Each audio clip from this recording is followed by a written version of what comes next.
Ngo okay, murakaza neza rero kuri YouTube channel yanyu ya Ira Official nk'uko mubizi na Mungu wanyu Iradukunda Jiva.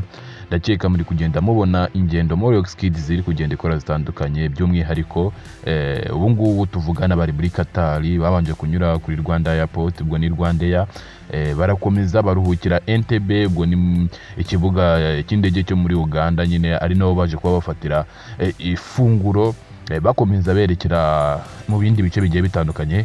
By'umwihariko ubu ngubu tugana bari hari Qatar, niho bahise bafata icumbi, ubu ngubu niho bari bararyamye baratuje bameze neza cyane. Ibi ngibi rero kubigeraho nta kundi ni ugukora cyane.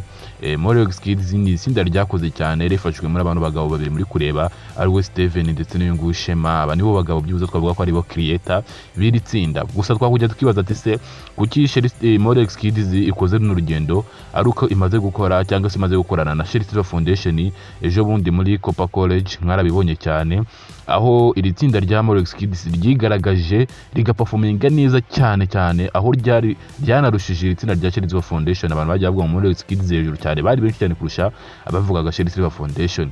Ibi ngibi rero nabyo bikongera bikadutera kwibaza ati se Morox Kids yaba yabonye promotion cyangwa se support kuva hariya kuri college? Nabyo ni ibintu tugiye kuza turebe. Gusa icyo mbasaba nta kindi, ukora subscribe kuri YouTube channel ya Ira Official, noneho byose tukabyinjira mubanze muri bizo video nyine z'ukuntu abana bahagaze cyangwa z'ukuntu abana bameze hariya muri Qatar. Qatar ni igihugu cyiza cyane pe.